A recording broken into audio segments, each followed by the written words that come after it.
Olá pessoal, bom dia, boa tarde, boa noite. Mais uma vez, tendo uma aula gravada, né? Voltando para esse tormento, mas foi preciso, né? Então, acho que acredito que todos vocês me conhecem já, mas vou me apresentar novamente. Sou Rony, do Santos Nascimento, sou professor residente e nessa aula de hoje a gente vai trabalhar um pouco sobre a unidade C do capítulo 7 de vocês. Esse capítulo ele vai trabalhar um pouco sobre peixe, anfíbios e répteis, certo? Deixo claro já que algumas coisas que não foram colocadas na apresentação podem ser vistas no livro. Então, quem tem acesso ao livro, ou quem não tiver, fale comigo que eu posso mandar o livro para que vocês estudem mais um pouco além dessa aula, certo?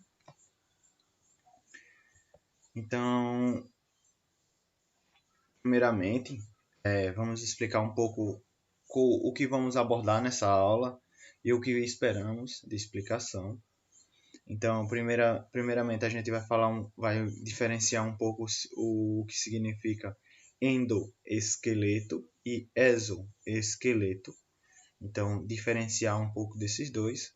No segundo ponto principal da aula, a gente vai falar um pouco sobre a coluna vertebral e a importância dela e a funcionalidade. Depois a gente vai falar um pouco sobre diversidade dos vertebrados e assim entrando em alguns grupos grandes dos vertebrados, que seria peixes, anfíbios e répteis, certo? Então vamos lá. Sim. E qualquer dúvida, pessoal, vocês deixem aqui no comentário, se não entre em contato com o nosso WhatsApp ou mande pelo e-mail, perguntas, indagações, o que vocês tiver de dúvida, que aí a gente vai e retira, certo? Manda para mim ou manda para o Wesley, certo? Então vamos lá. Primeiramente, como foi apresentado no slide anterior, a gente vai falar um pouco sobre endoesqueleto e exoesqueleto. Será que é a mesma coisa? Por que tem essa diferença? Primeiramente, a gente, para entender a diferença entre esses dois, a gente primeiro tem que entender o que é esqueleto. Esqueleto é uma estrutura formada por um conjunto de ossos e cartilagem, sendo essencial para dar sustentação ao nosso corpo. No nosso caso, aqui, como mostra a imagem, a gente tem um esqueleto humano. O que é o esqueleto humano? São os ossos e as cartilagens que dão sustentação ao nosso corpo. Então, são nossos ossinhos aí que a gente consegue dançar. Por isso que a gente consegue dançar, ter sustentação na forma bípede, que seria em pé, né? Com os dois pés no chão. Então, para ter essa sustentação do corpo, a gente precisa desse tipo de estrutura, que seria o esqueleto. Outros animais que não apresentam esqueleto, como é o caso das lesmas, você percebe que elas têm um tamanho reduzido em comparação a outros animais que possuem esqueleto, que é o caso do elefante, né? O caso do elefante, para ter aquele tamanho enorme, ele precisa de uma estrutura forte o suficiente para segurar aquele tamanho dele, certo? Então, por isso que surge a necessidade dos esqueletos, né? Sim, a gente já entendeu o que seria esqueleto. É uma estrutura formada por cartilagem que vai dar sustentação ao nosso corpo. E qual seria a diferença, então, entre endo e exoesqueleto? Lembrando, é só lembrar que endo é por dentro e exo é por fora. Então, endoesqueleto, então esqueleto por dentro, que é o nosso caso. O nosso esqueleto fica por dentro, porque se você olhar para a sua pele, ou olhar para os seus braços agora, e tocar, você não vai tocar em osso. Isso é claro se você não tiver acidentado na hora do acidente, Deus o livre e guarde. Mas, se você olhar agora, você vai conseguir tocar na sua pele. Diferente de alguns animais, como é o caso dos caranguejos, que ele vai ter um exoesqueleto. Então o esqueleto está por fora. Então quando você come um caranguejo e morde aquele ossinho ali, é o exoesqueleto dele. Então o esqueleto fica por fora. Então quando você olha e toca, o que você está tocando no esqueleto. Por isso que ele é chamado de exoesqueleto, porque ele está por fora e o endoesqueleto é por dentro. Então, a diferença entre endoesqueleto e exoesqueleto é exatamente isso. É que um está por dentro do corpo do animal e outro está por fora. Certo? Deu para entender? Então, vamos lá. E agora, né?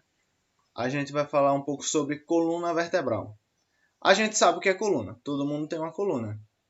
Todo mundo que está me assistindo agora tem uma coluna. E se você quiser, você pode sentir a sua coluna. Se você jogar um pouco o corpo para frente e passar a mão nas costas, você vai sentir um ossinho ressaltado no meio das suas costas. Esse ossinho que sai lá de junto do seu pescoço, lá de junto do seu crânio, e vai até lá perto do cóccix, você vai sentir um filetezinho de osso. Isso é chamado de coluna vertebral. E sim, e por que a gente está dando ênfase à coluna vertebral? Pois a coluna vertebral tem a função de sustentar a carga, também como assim o esqueleto, mas ela auxilia a locomoção, o equilíbrio, proteção e o mais importante é a proteção de elementos neurais. Então seriam os nervos e as ligações nervosas. Então, vamos dizer assim, se a gente for falar, pegar um exemplozinho, seria basicamente se a gente fosse um computador. Se a gente fosse um computador, a nossa coluna vertebral seria os fios que passam por dentro de um cabo grosso, que seriam os ossos, né? Que vai dar envoltura. Então, cada fiozinho, cada nervozinho, ele vai passar pela coluna vertebral para chegar no nosso crânio e vai chegar no nosso cérebro para processar. Então, ela tem a função primordial de proteger esses elementos neurais, certo? E, como eu já falei, no interior da coluna localiza nervos, incluindo a medula espinhal e as raízes nervosas, entendeu? E como podemos ver alguns esqueletos de alguns animais, aqui temos o mamífero. Veja aqui a coluna vertebral, ó. Vai daqui até aqui. Não, pera, daqui até aqui. Aqui temos um anfíbio, que seria um sapo, né? Ou uma rã. Temos um peixe aqui, ó, com sua coluna vertebral. Uma ave com a sua coluna vertebral. Temos aqui um réptil, ó, com a sua coluna vertebral. Certo? Então, todo vertebrado vai ter coluna vertebral. Certo? E o que vai diferenciar uma da outra é sua formação. Sua formação e sua constituição. Então, alguns vão ter mais vértebras. Ó, esse aqui tem mais vértebras. Ossinhos que se unem para formar a coluna vertebral. Certo? Ó, como esse aqui, ó, é bem curtinho a coluna vertebral, porque tem outra funcionalidade. Certo? Então, é isso que vai diferenciar. Falando nisso, falando sobre diversificar, a gente vai falar um pouco agora sobre a diversidade dos vertebrados. Aproximadamente, existe mais ou menos, quem domina mais a questão dos vertebrados são os peixes, tem um número maior de espécies, são 33.900 espécies já descritas. Em segundo lugar, fica os répteis, com 10.970 espécies. Em terceiro lugar, fica as aves, com 10.896 espécies. E em quarto lugar, os anfíbios, com 8.000 espécies já catalogadas. E por último, os mamíferos. Entende? E embora essa diversidade seja, vamos dizer assim, muito para a primeira vista, essa diversidade não chega nem próximo à diversidade que já foi encontrada aqui no planeta Terra. Sabia? que no período passado, é, no período passado, como no Pleistocênico ou no Pliocênio, perdão, no Pleistocênio e no Paleocênio, que são as eras, houve um máximo dessas espécies. De lá para cá, eles vieram diminuindo a sua população, certo? Então, no tempo antigo, tempos atrás, número de espécies seriam maior e também número de indivíduos seriam maior. E por que dessa mudança, dessa perca de diversidade, dessa diminuição de número de espécies? O que influenciou para que essa mudança seja expressiva de tal modo? Primeiro ponto a gente pode levantar que são os efeitos humanos sobre as espécies utilizadas como alimento. Então, lembrando que nesse período a nossa raça ou a nossa espécie estava em crescimento e a gente caça muito, e uma caça predatória. Então, muitas espécies foram perdidas nesse processo. E outro fator que eu diria ainda maior, mais predominante nessa expressão, é a questão da mudança climática. Então, a mudança climática de todo o globo favoreceu a extinção de algumas espécies, certo? E com isso, com a mudança climática, há uma alteração da composição vegetal. Então pense comigo, se há uma alteração da composição vegetal, essas espécies que se alimentam de vegetais, algumas delas se alimentam de vegetais, vão sofrer esses impactos. E se elas sofrem, elas diminuem de espécies. Se elas não conseguem se adaptar ou não apresentam caracteres adaptativos para nova situação, elas deixam de existir naquele ambiente. E se elas deixam de existir, como é o caso, vamos supor que um réptil é alimento de um mamífero, por exemplo. Então, se esse réptil para de existir, esse mamífero que se alimenta somente dele vai parar de existir também. Então, perceba que toda essa criação todo esse desencadeamento é em cadeia. Então, vai acontecer uma coisa leva a outra. Então, os efeitos dos humanos sobre as espécies utilizadas como alimento foi um ponto. As mudanças climáticas favoreceu para que algumas espécies deixaram de existir. Por que deixaram de existir? Porque houve alterações na composição vegetal. Então a composição vegetal alterou, as espécies que se alimentavam dessa composição sofreram pressão. Essa pressão fez com que ela recuasse em número de indivíduos e em número de espécies, e assim favoreceu uma diminuição da sua população total. Certo? Deu para entender? Se não deu, deixa nos comentários. Se não, entra. Assiste. Perdão. Entram em contato com a gente, ou se não, pegam um livro, dão uma lida. E outra coisa também, tá vendo esse link aqui embaixo? Eu vou deixar na descrição, que é um material assim que eu achei interessante. Ele fala um pouco sobre taxonomia e a história da taxonomia. Fala um pouco sobre a evolução da diversidade dos vertebrados. Ele vai explicar qual foi os motivos principais para essa redução, como se caracteriza, fala um pouco sobre paleontologia. Então, quem tiver interesse, dá uma lida, seria fundamental. E vamos lá, agora a gente entra um pouco para falar um pouco sobre peixes, né? Peixes eu acredito que todo mundo conhece, porque acredito que alguém já comeu peixe na vida. E se não comeu, pode ser não comeu por alergia, porque eu conheço algumas pessoas que têm alergia a peixe.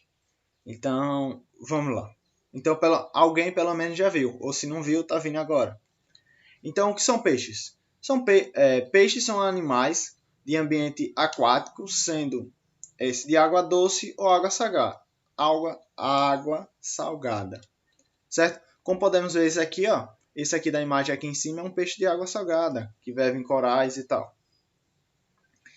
E então, se são animais que são obrigatórios, né? Eles são animais aquáticos e eles vivem tanto em ambiente de água doce como em ambiente de água salgada, certo?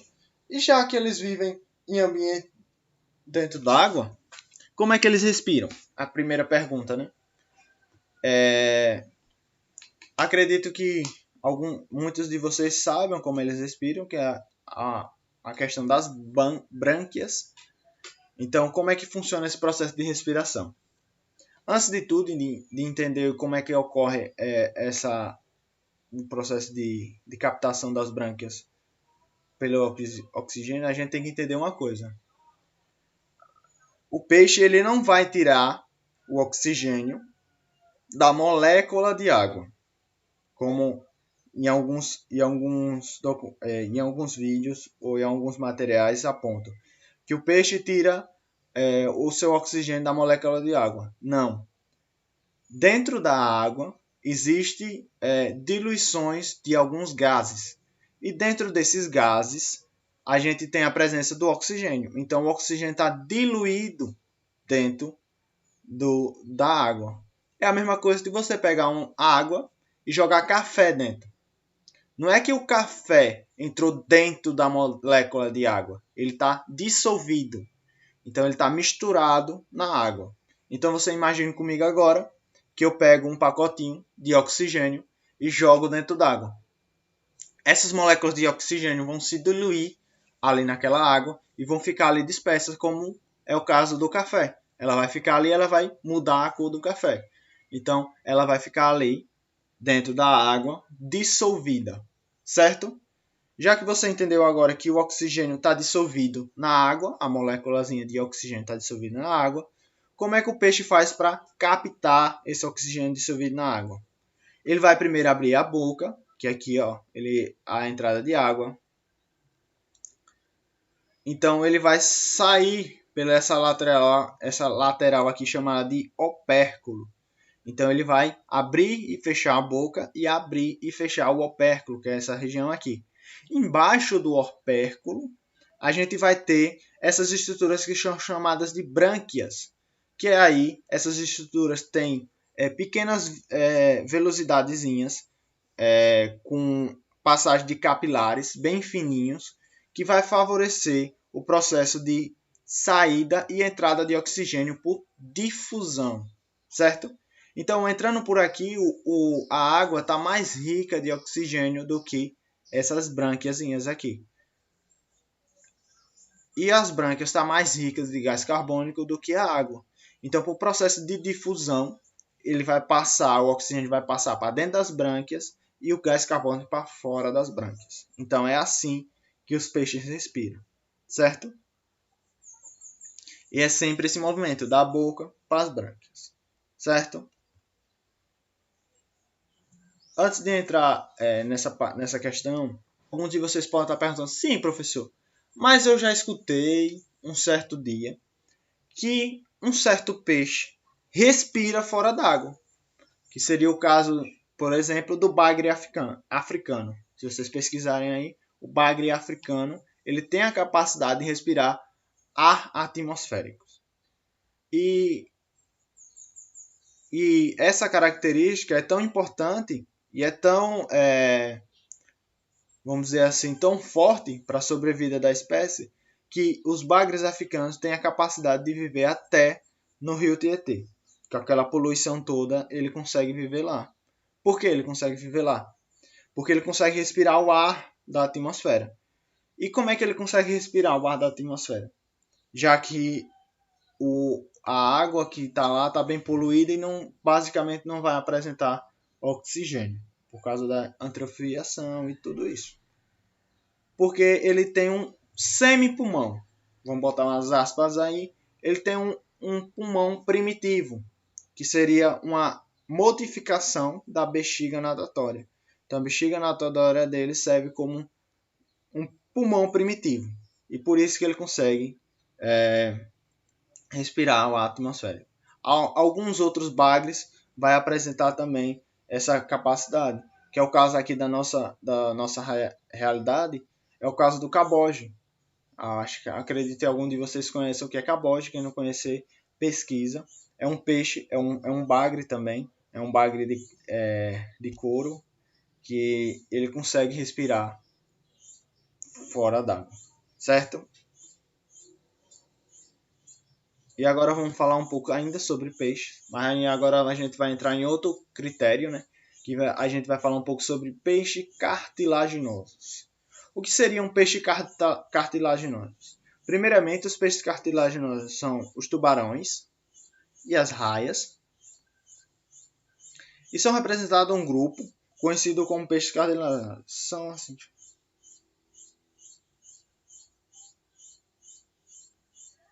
É porque esses animais, na sua constituição, em vez de ter ossos como a gente conhece como as espinhas do peixe, eles vão apresentar cartilagem. O que seria cartilagem? Se você pegar assim a orelha de vocês agora, peguem agora e toquem na sua orelha. Tá vendo que ela é molinha? Por que ela é molinha? Porque ela é formada por cartilagem. Isso mesmo. Então, esses peixes são formados por cartilagem. Por isso que eles são chamados de peixes cartilaginosos. Certo? Então, dentro dos peixes existe o grupo dos peixes cartilaginosos e os peixes ósseos. E quais seriam os peixes ósseos? Seria o do São Paulo. Eu acho que é São Paulo a gíria, né? O truta. São Paulo. Então tem a truta aqui, que é o truta. E temos de novo aqui o bagre. É um peixe ósseo. E na sua formação do seu esqueleto, temos a mineralização dos ossos, né? Diferentemente do que acontece nos peixes cartilaginosos, que a gente não tem essa mineralização, certo? E aí e esse grupo de peixe é mais diverso, tem uma maior variedade de espécies e são mais de 26 mil espécies nesse grupo. E vão incluir formas, tamanho, cores e por aí vai, e por todo o globo. Como é o caso dos cavalos marinhos, isso mesmo, cavalo marinho é um peixe. As moreias.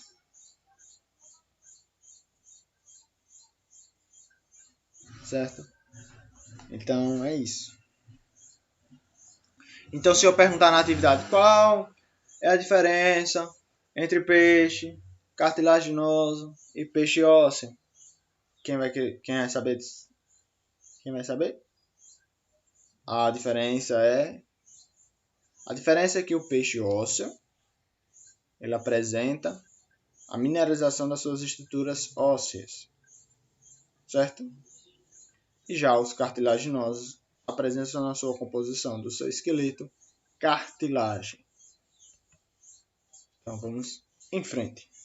E agora a gente pula para outro tópico, para outro grupo dos vertebrados, que seriam os anfíbios.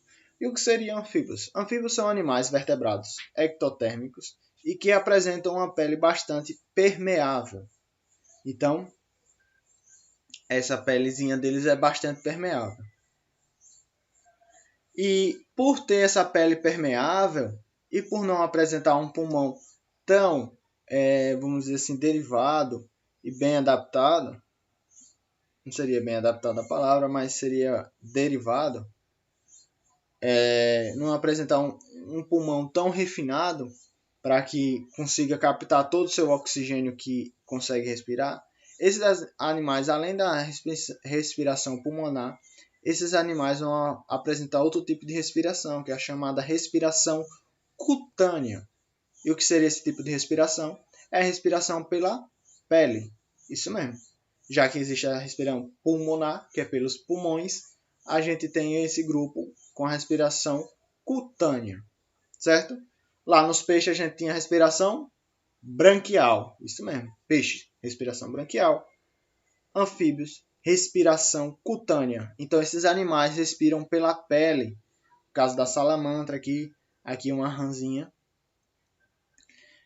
E aí eu lembrei de uma coisa que alguns de vocês eu acredito que já fizeram, que é a questão de jogar sal nas costas de um sapo. Que isso é pura maldade e quem fizer isso já sabe para onde vai. Né? E por que o sapo fica naquela agonia? É porque está ardendo? Não, pode estar ardendo também.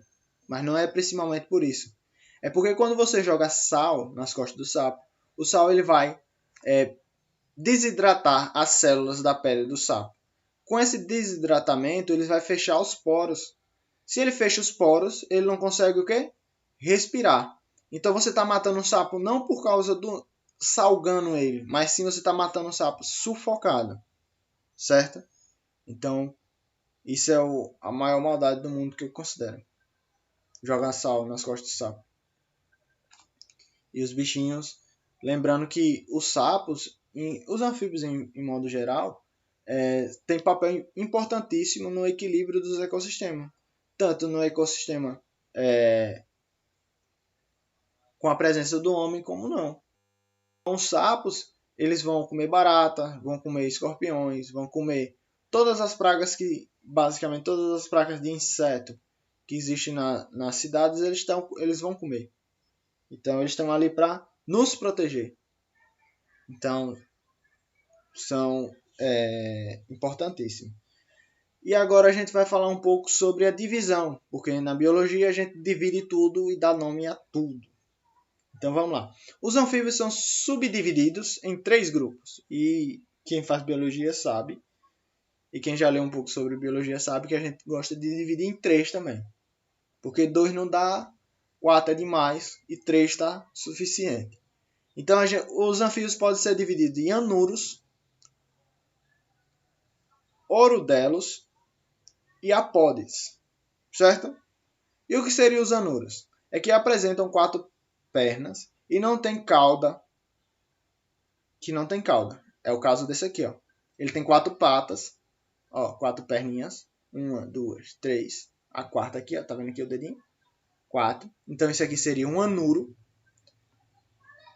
Urodelas, que tem 4 pernas e cauda relativamente longa. Então, a gente tem aqui um urodela. Ele tem 4 patas. 1, 2, 3, 4. E ele apresenta cauda. Então, temos um urodela.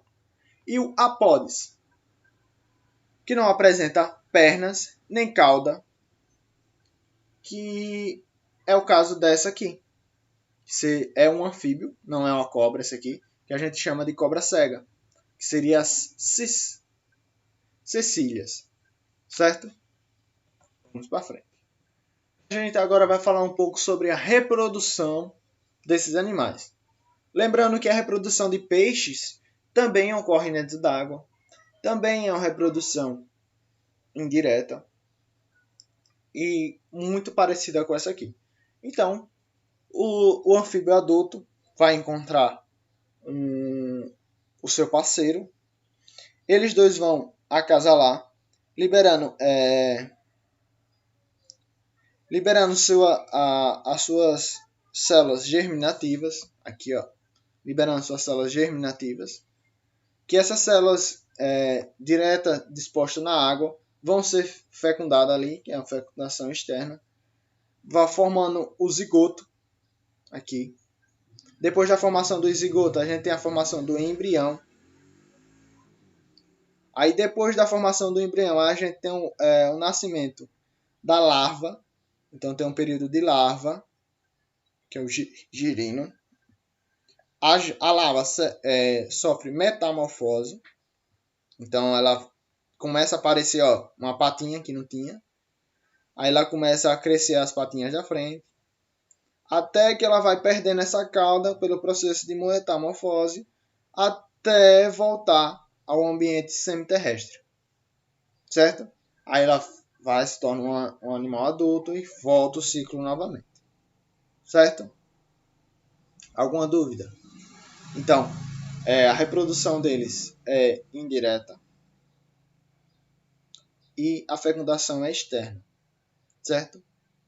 Primeiro, a liberação dos gametas na água. Esses gametas são fecundados na água, formando o zigoto, embrião aí girino ou larva. A larva sofre metamorfose, que com o poder do seu desenvolvimento vai perdendo a cauda até chegar ao indivíduo adulto. E agora a gente vai falar um pouco sobre os répteis, certo? São animais fantásticos.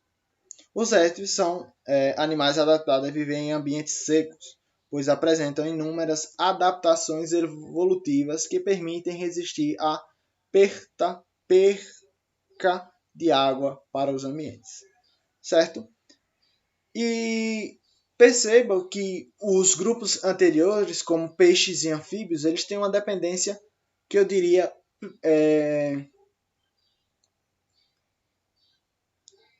que teria uma dependência, vamos dizer assim, que não poderia, que eles não podem viver sem água por muito tempo ou quase nenhum tempo. Já os répteis, eles apresentam inúmeras adaptações, como é o caso do corpo escamado, é uma adaptação, e inúmeras outras, certo? A forma de locomoção também vai favorecer esse tipo de coisa. E a principal é a formação da pele, né? Já que a pele dos répteis não é tão permeável como é a pele dos anfíbios. É menos permeável, então ela perde menos água. Ela vai ter também uma composição diferente, ela vai ter mais camadas do que a pele dos anfíbios, que isso vai favorecer uma menor perca de água. Então isso tudo vai favorecer com que os anfíbios, ou os répteis, perdão, consigam dominar o ambiente terrestre mais do que os anfíbios, certo? Pela essa pouca dependência do ambiente aquático.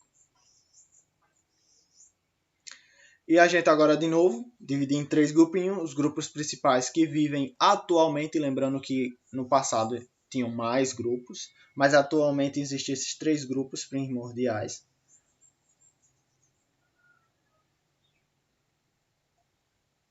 Que é o primeiro aqui, é o Corcodilianos. Perdão. O Corcodilianos. Eles são grandes répteis aquáticos que, quando com 4 membros e o corpo coberto por placas córneas, que são os crocodílios e os jacarés. Corcodilianos. Uma hora sai. Então, esse primeiro grupo são os corcodilianos, que é um grupo grande dos répteis, né, aquáticos, que apresenta 4 membros e o corpo coberto por placas córneas. Por isso o nome Corcodilianos, certo? Temos os escamados,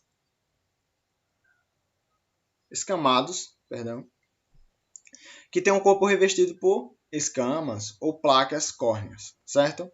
Incluindo o grupo das serpentes,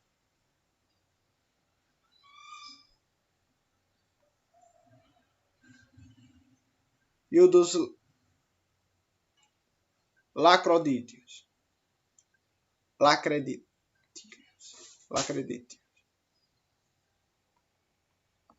E por fim, os quelônios, que são as tartarugas e os cágados e os jabutis.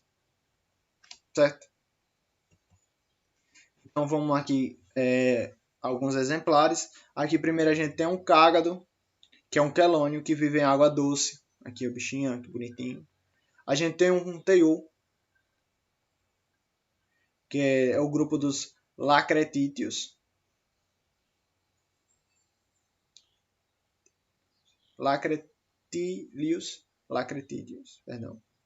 A gente tem um jabuti, que pertence ao grupo dos quelônios, já que esse aqui agora tem menor dependência do ambiente aquático. A gente tem um camaleão, que é pertencente ao grupo do lacredíteo. A gente tem as tartarugas marinhas, que é pertencente ao grupo dos quelônios. Aí tem a lagartixa, aqui essa lagartixinha de parede, que é pertencente ao lacretídeo. Temos os jacarés, que é pertencente aos crocodilianos. E as jiboias, que é pertencente aos ofídeos. Certo? E qual foi a principal distinção não, perdão. Qual foi o principal passo evolutivo para que permitam o invadimento do ambiente terrestre pelos répteis? O principal foi o ovo amniótico, que é esse ovo aqui, certo?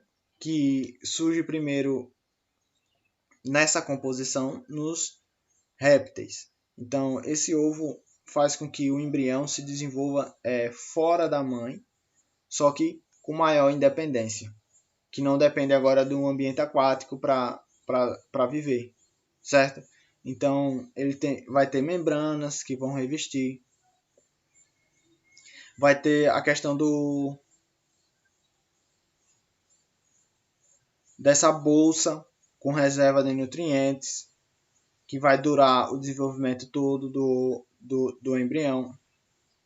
Aqui a gente tem um embrião, certo? Então esse ovo vai permitir com que o embrião se desenvolva em ambiente seco e sem, vamos dizer assim, sem interferência direta da mãe, certo? Isso vai permitir com que eles consigam colocar ovos em ambientes secos e o seu desenvolvimento seja pleno. Com isso, muito obrigado. E como atividade, eu deixo, vocês vão fazer o seguinte, vocês vão pegar o livro, quem não tiver o livro, manda uma mensagem para mim, lá pelo WhatsApp, e me diga, manda o livro. Aí vocês vão mandar um e-mail e eu vou mandar o livro para vocês, certo? E o que é que vocês vão fazer? Vocês vão fazer um resumo desse capítulo. Qual o capítulo? Capítulo 7, unidade C. Vocês vão pegar o livro de vocês, certo? Pegar o livro de vocês, vão fazer um resumo do capítulo 7, certo? E vão mandar para mim até próxima semana, que é o dia da próxima aula, certo? Então, com isso, muito obrigado e até a próxima.